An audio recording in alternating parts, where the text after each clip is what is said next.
Yeah. I'm Dave. I'm an alcoholic. Hey, Dave. And, I want to thank Jeremy for inviting me. I really liked your preamble that you read at the beginning of the meeting. That was great message in that. I'm gonna give you a little bit of my background, and then I'll share on the 11th step, is what Jeremy asked me to share about. So my sobriety date is June 10th, 1985, and I know most of you weren't born then, so that's okay. I don't take it personal. I'm used to being the old guy in the room. And I grew up in the 70s, and so I was really exposed to a whole lot of different ways to feel different, and I loved every one of them. And I ran with them as long as I could, as long as I could afford them, as long as they worked. So in growing up, some of my background, there's in my immediate family, on my mom's side, there was a lot of alcoholism. Her dad was a bad alcoholic. Her brother was both of them were really bad alcoholics, what we would call a bad alcoholic. On my dad's side, it was more mental illness. It was more suicide. My grandmother committed suicide when he was 6 months old. She had probably postpartum depression, but that was 1928, and she killed herself. And then he was raised by her sister, who was I called my grandma. But anyway, so I saw this, a lot of the illness that goes around, the mental illness and the addiction and the alcoholism going on in my family, and it seemed like my parents were really social people. They had a lot of parties. They had a lot of people over. It didn't seem like it was the stereotypical alcoholic behavior. It was more enjoying it, having a good time. And I saw that, and I locked into that. I locked into that when I was young. You had friends coming over. You're laughing. You're smoking cigarettes. You're drinking. Life is good. Life is good. And so that became really for me a personal goal, was to be like that. And I achieved that goal. I can tell you that I achieved that goal early on. I got started pretty early, and I think by the time I was 17. So I grew up. I'm a native Floridian. Grew up in Polk County, product of the Polk County public school system. So we can blame most of that on them. I'm actually going. So speaking of being the oldest guy in the room, I'm going to my 50th high school reunion in about 2 weeks. And the ones that are still alive, I guess it'll be good to see them again. I don't know. I haven't been to any of them since I graduated. And part of the reason for that was when by the time I was 17, and I graduated when I was 17, so my birthday's in August. But I had really my alcohol and drug use had really taken off when I was like a junior in high school, and that became the primary focus of my life. Every day, that was the focus. Grades be damned, job be damned, family be damned. That's what I was going to focus on was, for whatever reason. And I still can't tell you exactly why today, but I wanted to quit high school. And I told my dad I wanted to quit high school, and he said, "You can't." And I said, "Oh, okay." So I stayed in.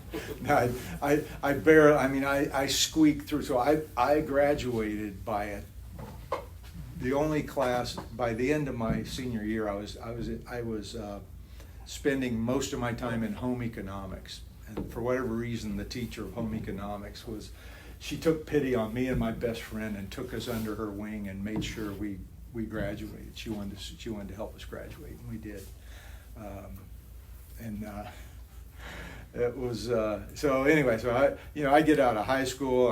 I graduated from high school. I got no plan. I got no no college line. I got nothing. There's no plan at all. I mean, I just squeaked by through graduation. I got busted on graduation night, and it wasn't good. My parents were ready to kick me out. They didn't kick me out, thank goodness. But they put up with my nonsense for probably about 4 more months. And when they saw that nothing was changing and I was leaving, I had a job. I was working construction over in Winter Haven. I was digging footers in 110 degrees and I think I was making $2.75 an hour. I mean, I was rolling. But you know what? At the end of the day, we got in the truck, and the first stop we made was at the beer store, and we all got our 6-pack, and we rode to the house, and I would get cleaned up, and one of my buddies would be coming by to pick me up, and we would take off, and we did that night after night after night, pull in at 2 or 3 o'clock in the morning, get up and go again. And for me, what happened to me was I got home one Saturday. I came in around noon, and my parents were sitting at the table. And I didn't realize they were having a family meeting about me, but I wasn't there. I just, well, have a seat. And they said, look, we want the best, whatever it is you want, we want that for you. But come January 1st, you're not going to be doing it here. Whatever that is you're doing, you're not doing it here. We're done. You're free to go. And I had no plan, no idea what to do. So I went down. I talked to this nice Navy recruiter, and he said, "Press hard. There's 3 copies." And I signed up, and I went to Navy, and it was probably one of the best things that could have happened for me because it did. It taught. I learned some things. I learned some structure. I liked the life I led there. That was for me. It was great. I got stationed in Northern California, up in the San Francisco Bay. This was in like 1976, so that place was on fire. It was a great place. If you like to party, that was a place to be. And that was about 5 years before the military started drug testing. So they didn't care how much I drank, and I got in trouble. I was constantly getting in trouble, going to the brig, getting written up, always around alcohol and drugs. And but they weren't testing, so they never, there was no consequences for that. And for drinking, there really wasn't a lot of consequences because they encouraged that. That was the culture I was in there. I mean, I'm serious. It was every event we did as a team or as a unit, it was all around alcohol, and then the rest of us would be peeling off and smoking dope and using crank and whatever was going around. We were doing it. And I met a young lady there, and we started dating. We were kind of living together. We were going to break up. We were breaking up, and she turned up pregnant. Well, I mean, I was like on the way out. I was plotting my exit, and she got pregnant. And I was like, okay, what do we do now? And I really didn't have a clue, but I knew, and we knew that this was not. She and I were not a good fit, and it wasn't a good plan for us to try to make any more of it than there was. At least that's what's going through my mind. That drove a big wedge between my parents and my family and I, and so that was the beginning. At that point, that was the beginning of the isolation for me. And I got out of the Navy. They were in California. She had our son. I left, came to North Carolina. I have a sister in North Carolina, and that was my escape. That was my way to get away. I'm gonna get as far away from them because I knew that was the problem. But what happened was I carried all that guilt, all that shame, all that remorse went right with me. And when I showed up in North Carolina, that was all right there. And no matter how much I drank or tried to get high or whatever, I couldn't get away from it. And that would have been in 1980.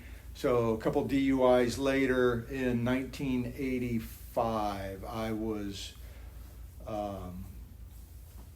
I knew I had a problem. You could have looked at if you'd have looked at my typical day, you said you got a lot of problems. But I had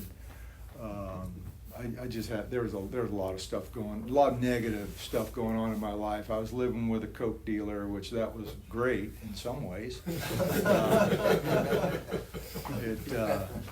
In other ways, not so good. And it was interesting because that house that I lived in with him was a party house, right? It was a big party house. It was always. I mean, always. We had people breaking in at 2 a.m. I mean, or on a weeknight, you know, because he had what they wanted. They were willing to go to any lengths to get it. I knew I had a problem. I started to see that I had a problem. For whatever reason, everything was catching up with me. I couldn't get free. I couldn't enjoy whatever I was taking to feel better. It just didn't. It wasn't doing the trick. And so I was using more and more and drinking more and more, and nothing's working. And there's blacking out, and then the physical. My health started to deteriorate. I couldn't look at myself in the mirror. I wouldn't look at myself in the mirror. I didn't want to see me. I did not want anything to do with me. I wound up, I had bought a 45, Colt 45 revolver, not a beer, Colt 45 from a buddy, and I was sleeping with that loaded under my pillow, and I know why I was doing it. It wasn't because I thought somebody was coming to get me. I was trying to get the balls to kill myself, and I couldn't do it. I could not muster up the courage to do that. And that was that was kind of my breaking point, my jumping off point. So what do? I don't know what to do. I got no plan. I got no solution. I got nothing. I'm coming up zeros across the board. There's nothing working. My family had were staying clear of me. I had a sister in North Carolina she was like my last refuge, where I could go and just take a break. And she called me up and she goes, "Until you change the way you're living, you cannot come over here anymore." It had just gotten too much for her. She's trying to raise a family. So what happened for me was I had another roommate that I had a sister, and I'll cut to the chase here. She was sober in AA about a week. She had gone to AA and was getting sober. I met her, and we kind of clicked. I was talking to her, and I was asking her about sobriety and about getting sober. And she was an alcohol and drug counselor down in West Palm Beach. And I remember asking her, I was like, "Well, you're a counselor. Why do you go to AA? You should know all there is to know about staying clean and sober." And she said, "If I don't help myself, I can't help anybody else." And I thought that was pretty profound at the time. I went to a meeting, didn't stay sober.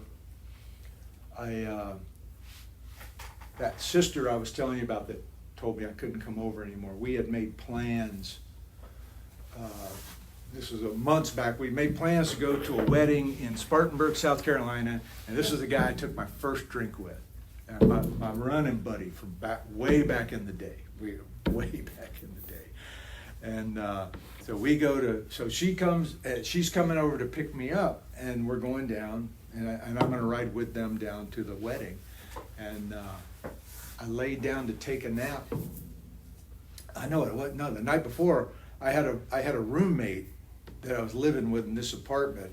You know how we're like, days away from homeless is what I was. I was literally days away. Everything was running out, and I was about to be without anything.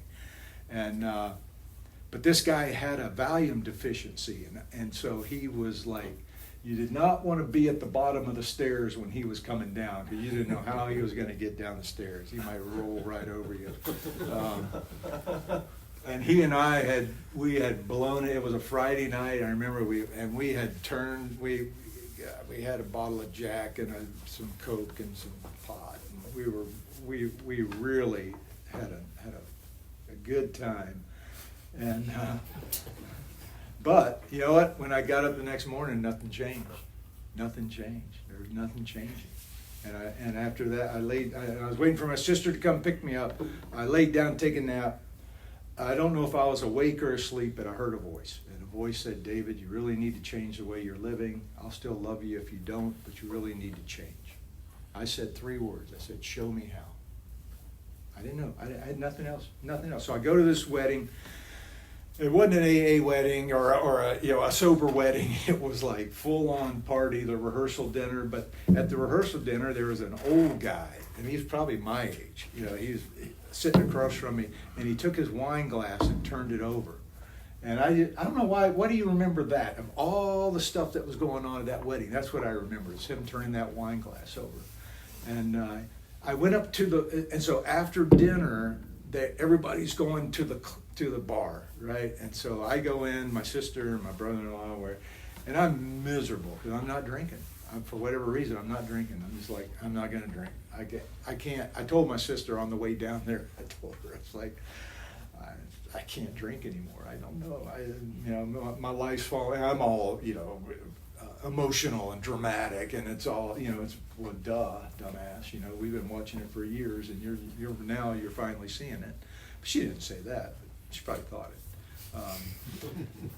So we, anyway, I go to the bar to get a Coke, and the old guy comes up and he goes, "Oh, I see you're drinking Coke like I am," and he's trying to, kind of establish some rapport there with me, and I'm like, no, we're not going there. And anyway, so he found out through just the way things happen. The way things happen, you cannot script the way things happen. The things happen when it's time. The things happen, and this guy found out I was trying to get help with an alcohol and drug problem, and he said, "Well, I'd love to have a cup of coffee with him in the morning if he wants to join." He told my sister this, so she came up to the room. I'd gone to bed. I was like, you know what, I'm not drinking. I'm not gonna do this.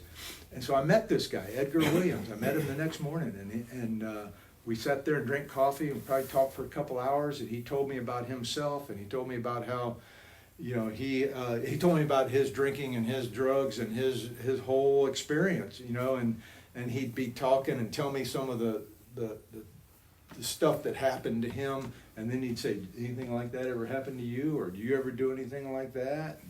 And I couldn't wait to tell somebody. I couldn't wait because I was carrying all of these secrets around. I was carrying all this stuff around that I just couldn't shake it. And he said, "I can't tell you if you're an alcoholic." He said, "But if it walks like a duck and quacks like a duck, it's probably a duck." And I thought, well, you got me there. And I went back to Charlotte. And he gave me hope. What happened was after that talk, he didn't get me sober. He didn't get me clean. He gave me hope. He gave me hope, and he told me the last thing he said before I left was, he said, "If you go to AA," he said, "I'll promise you this: AA will not work if you don't work it." And I'll say that about any recovery program. It will not work if you don't work it. And I'm gonna talk about that in a minute. So I went back and I went to the Big Book group, and the secretary, I'll never forget the guy named Buddy, was standing up there doing the chips, and I'm sitting I'm sitting back in newcomer purgatory in the back with I'd gone with my buddy's sister who was sober. I had called her and went to that meeting. I wasn't really wanting to go for sobriety, but she was going, so I figured I'd go too. So I had a change of heart in that meeting, and when he offered the white chip, I got up and got one, and I really felt some relief. And you know what? But you know what I really felt at that point, and I don't know why, but I felt like that's it. I'm done. That white chip just signified to me that I was done. There was going to be no more. No more nothing. I'm done. And I thought, it was an AA meeting, and I thought the rules of AA were you can't drink anymore, right? You take a white chip, that means nobody who takes a white chip ever drinks again, right? And hell, the next week I went back and this guy's getting another white chip. I said, you mean I could have been drinking this week? I'm glad I didn't. And it wasn't long. And so I'm a history fan, but if you've been sober as long as I have, everything's fucking history, right? So I was on my old home group. I was on a Zoom meeting. And there's a guy on the Zoom. He hadn't been on there since Zoom started. And this guy is Andy M. And Andy was my first AA buddy. He was the first guy that I felt comfortable talking to in a meeting. And Andy was the one that asked me, how are you doing? And I had been going to this Monday meeting, and then that was it. I was going to this Monday meeting. I thought it was the only meeting in Charlotte at the time. I thought it was the only AA meeting anywhere. And I said, I'm doing pretty good. I said, but come Friday, it's getting a little tough, and the weekends are kind of hard. But on Sunday, I start looking forward to coming to this meeting, and so I get feeling better, and then I come here and I feel great. And Andy said, would you like to come to the Tuesday meeting? Tuesday meeting. It never ends. The goodness is everywhere. Anyway, so I went to the Tuesday meeting. I meet this guy named Alan. Alan became my sponsor in name only, and I'm going to share a little. There's a point in here. I'm going to get to it. Just bear with me. So my buddy Andy standing next to me. Alan gives me his card, shakes my hand, and Andy said, "That's your sponsor. He's a good one." And I said, "Great." And I put his card in my pocket and promptly didn't call him. And I went home, and I was in this. The gal that I went to that first meeting with, we were having a newcomer relationship, and that was just bliss some of the time.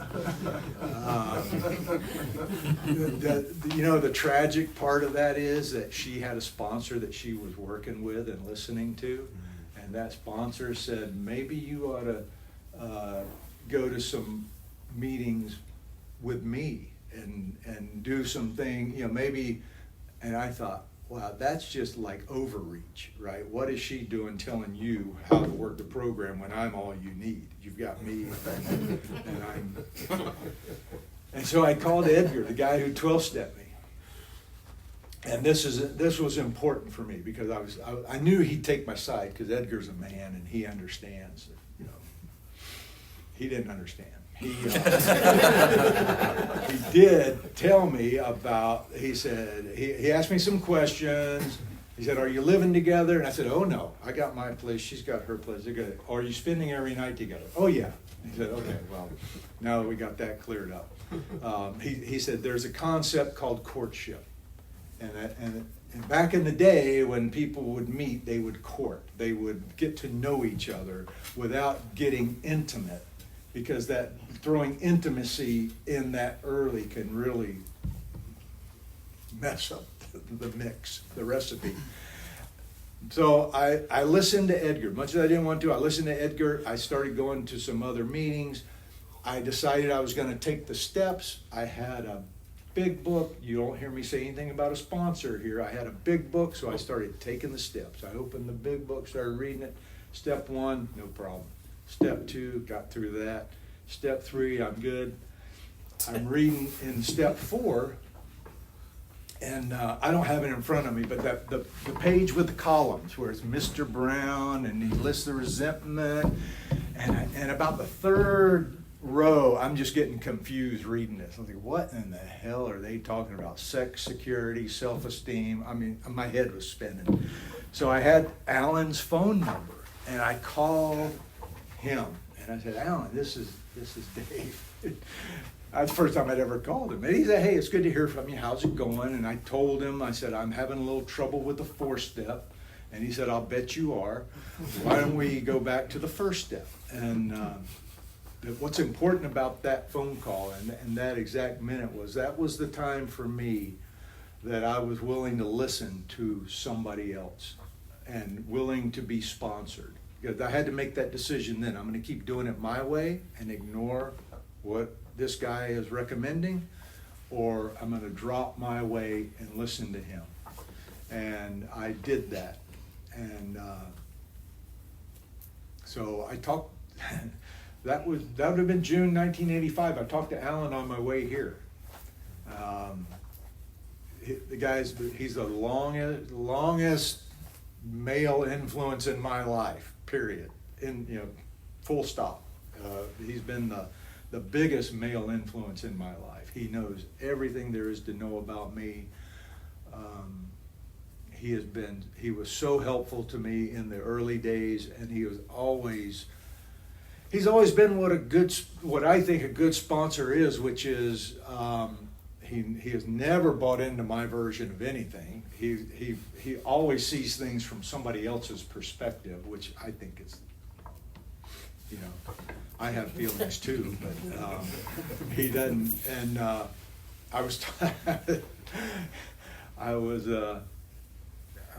talk. So I started working. I worked the steps. Started working the steps with Alan.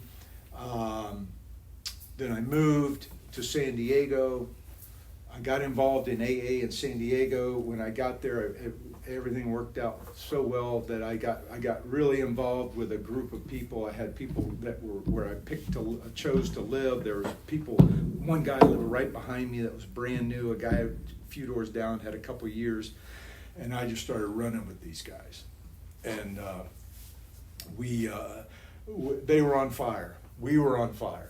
And that's a great place to be in early sobriety, is to be on fire and just showing up and just showing. Didn't really know what we were doing, but by God, we were showing up. And we would. I didn't get a sponsor right away, but I did have a guy that was. He was sober about 15 years, and I was talking to him and spending a lot of time with him, and he became my sponsor while I was in San Diego, and he was exactly what I needed. He helped me a lot, and I'm going to talk about the 11th step where it says sought through prayer and meditation to improve our conscious contact with God. That, to me, when I look at the 12 steps, that one is probably if you rank them in order of difficulty, the most difficult to me when I first looked at it was step 5. I was like, hey, no way. Hey, no way am I opening up to another human being all this stuff that I'm carrying around, which I eventually did. But that 11th step, because what that implies is, if I'm seeking through prayer and meditation, that implies that I'm believing in God. And that wasn't on the agenda for me. I had no use for that. Even though I had this spiritual experience before I came, I heard this voice. I assume that was God. I don't know. But I'm like, I guess the best thing to say was just anti-religious. I don't know that I was atheist. I didn't really know enough. I never put the time in or the effort in to be an atheist. I wasn't going to argue much of anything. I was just too lazy. But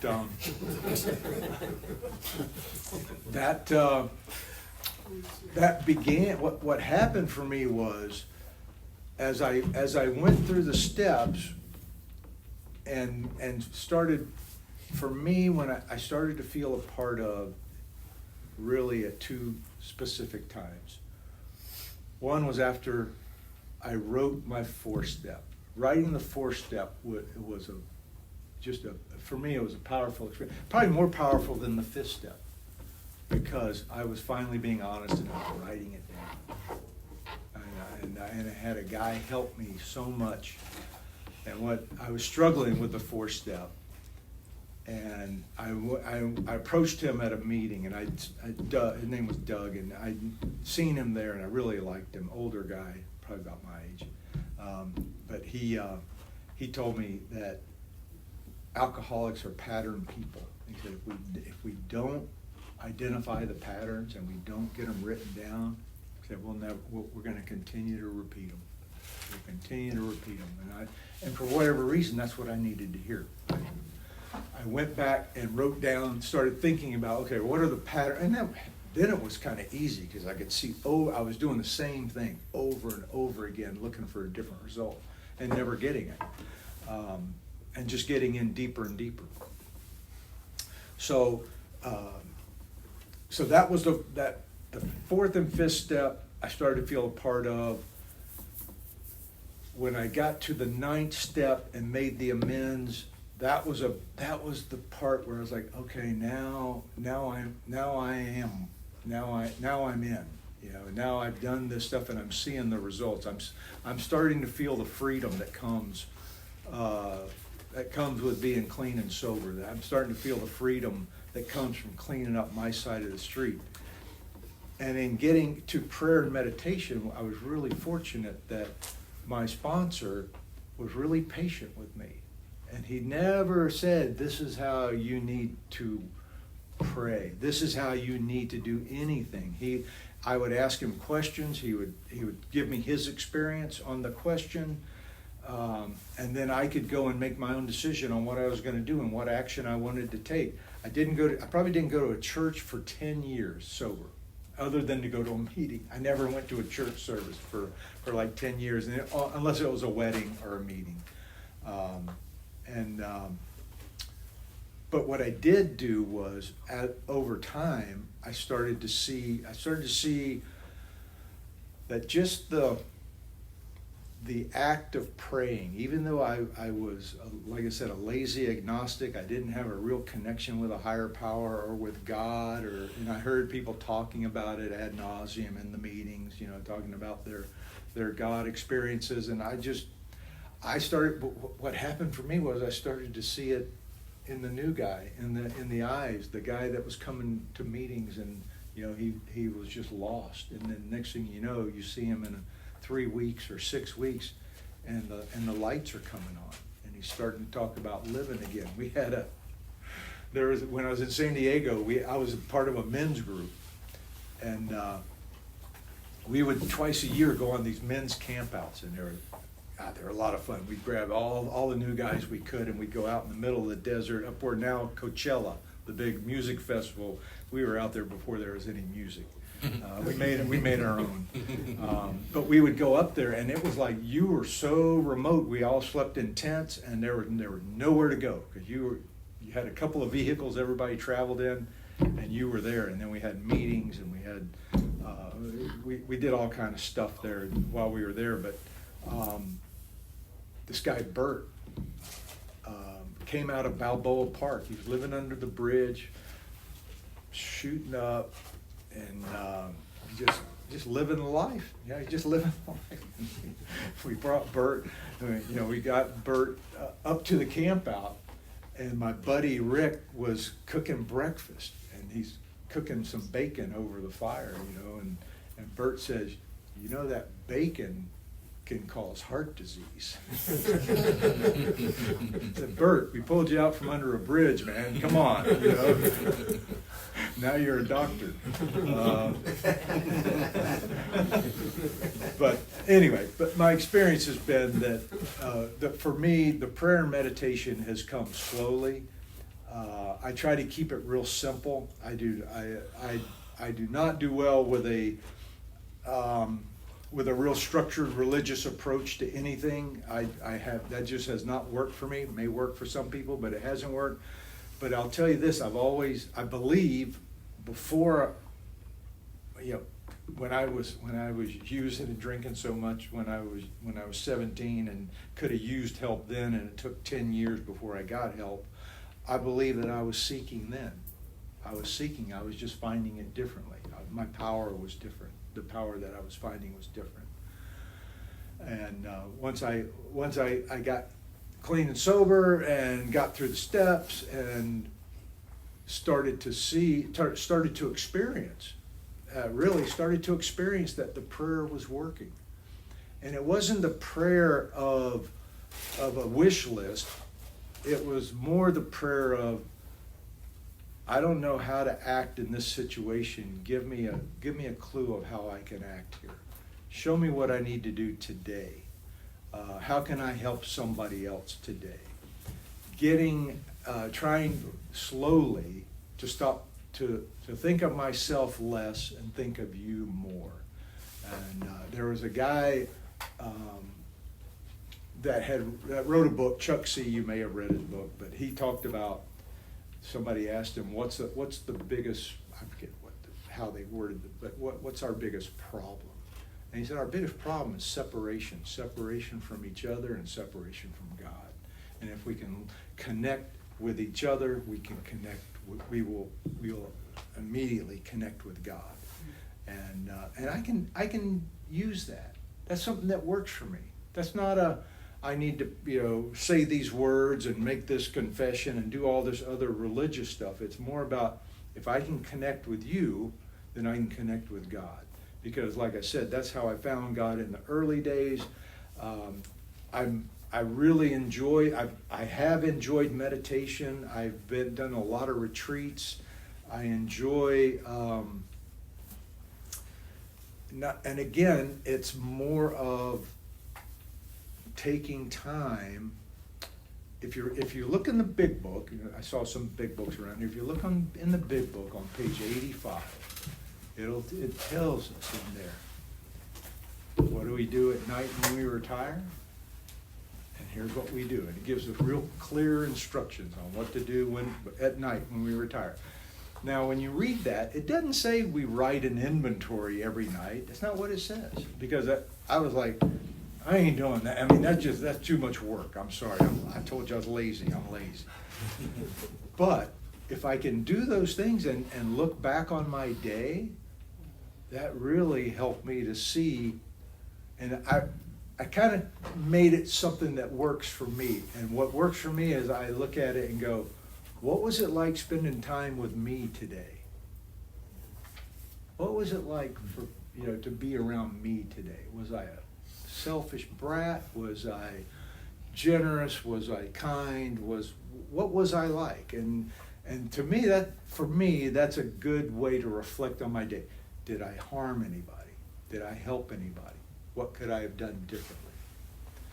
Then as you read down to I think it's the next paragraph, it says on awakening.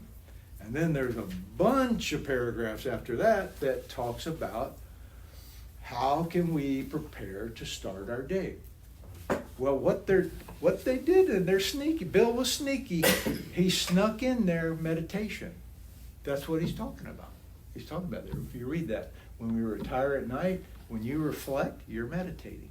When I reflect, I'm thinking about others. I'm thinking about how did I impact you today? That's a meditation. When I get up in the morning and I think about what can I bring in? What am I bringing to the game today? What am I bringing to my life? That is a meditation. And then I've actually used everybody knows, anybody's got one of these phones, there's a million apps you can meditate. You can find different meditations. I love it. I find these meditations and I'll listen to them. And what I find is that when I make the time in my day to spend 5 to 10 minutes and not be inactive, but be actively listening. There's a big difference between doing nothing but doing active listening and listening to a meditation. What I find is that it really helps get my head in a better place to start the day. So when I start the day with my head in a better place, by the time evening rolls around, when I look at what was it like to be with me today, I find that when I've made that time in the morning, it was a little better to be around me today than it was when I don't do that. And I can tell it, and anybody else here who's in a relationship knows, we use the big book as a weapon sometimes for our partners. We beat them with it. And don't you have a meeting tonight? But what I've found is that, you know, and in that reading on pages 85 to 88, I think are the pages that it's on. But he talks about bringing our family into the practice. If that works, it may work for your family, it may not. With my wife and I, we tend to do better doing it separately. We each have our quiet time, and we do that. But I think what's important, and so that lady that I came in on the newcomer relationship, Pink Cloud, next Tuesday she'll be 40 years sober. We've been married in September for 39 years. We got 2 kids. We've got the son that I abandoned, him and his mom, in Northern California.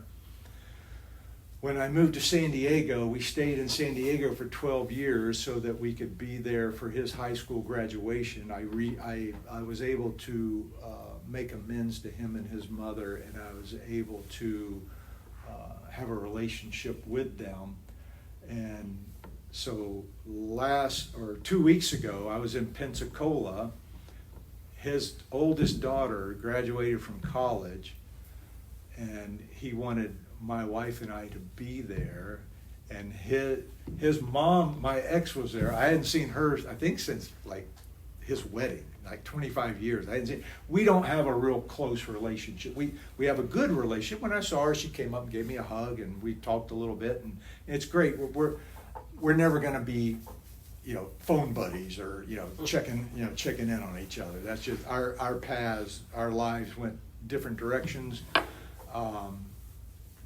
But I have that relationship today where he wants me to be a part of his life. He wants us to be a part of his life. And I don't know that I would have given him the same grace if he'd have done that to me. If he'd have treated me the way I treated him and his mom, I don't know that I would have been as gracious to them and as he has been. But we've had we've had 40 years to work on that relationship. You know, and we've had our ups and downs, and but what we continue to do is we both live on a spiritual path. We both live our own spiritual program, and that has really worked for us. And you know, he's the only of my children who ever was around me when I was drinking and using. He doesn't remember it. He was only like 4 years old, so he doesn't remember. But I do remember I had taken him, I brought him to Florida, to Winter Haven, to my sister's. I think it was for Christmas. I flew him in, and I remember just being wasted for a week that he was there. And I'm laying on the couch, toasted, and he's out with the neighbors swimming the neighbors are entertaining him at the swimming pool because his dad's too loaded to do anything, to be his dad, to come play with him. Didn't really, and it's not like, oh, that was a big dramatic event that changed me. It did not. You know what? I knew what my priorities were, and he wasn't it. I wanted you to think he was. I wanted you to think I was a big deal and a good dad and all that stuff. And it wasn't. And that whole charade that I was living, everybody saw through it but me. I'm the only one who believed it. Nobody else believed it. My sister, so the one that was living here, she came up, so I got sober in June. She had come up in like February or March with her guy who's been her husband for about 40 years. And man, this was at my Coke dealer house, and we blew it out. We had a week of just nonstop. It's like, I'm going to show you guys a good time, you know, and no sleep and nonstop party. And then they left, and then I wound up getting help and getting clean and sober, and I went down to visit her. I think it was about 90 days, and we were talking, and I was like, yeah, you know, I'm really glad I was able to get some help and this and that. And I said, you know, you were up there visiting. did you think I was that bad? And she goes, well, I figured you were either going to get help or die. I said, oh, thanks for not saying anything. Not like I would have listened to her, because I was doing my thing. But yeah, again, the 11th step, it is about my connection with you. It is about our connection with a higher power, with God, whatever you want to call it. I've gotten comfortable with God over the years. I'm fine using that. I enjoy, I get some peace from that. You know what? It was able to stop just to stop the battle in my head that I had around God, and whether it was real or fake or man-made or the Bible or this. And I was like, you know what? I don't even need to debate this. All I need to know is that I believe in something, and that something works for me, and I've been able to share that with other people and let them find their own path and their own direction. It doesn't need to be my way. But you got to find one. You got to have one. I believe it's crucial. I believe without it, you'd be like I was when I'm sponsoring myself and I call Alan and say, hey, I'm struggling with a 4-step. I think that's a very similar thing. If I think, wow, how does my buddy put it? God never plays Dave, but Dave likes to play God. So, why doesn't God ever play me? Probably because I'm not. So when I put that in perspective, I just need to stop playing God and be me. And what I found is that over time and with a lot of help, and so I'll share my last meditation story and then I'll be done. I went to an Episcopal. I really like the Episcopal Church because they're kind of what do you call them? Fallen Catholics or whatever, or loose Catholics. I like that. There's some structure, but everybody drinks and parties. They seem to be okay with it. But we had this new priest at the church I was going to, and it was. And I liked him, a young guy, and he was really esoteric. So when he would do the sermon on Sunday, it was actually, he'd give you stuff to think about. It was kind of meaty stuff. And it wasn't like meaty religious stuff. It was like meaty, did you know this about this story and stuff to think about? No, I didn't know that. So go look it up and learn a little bit.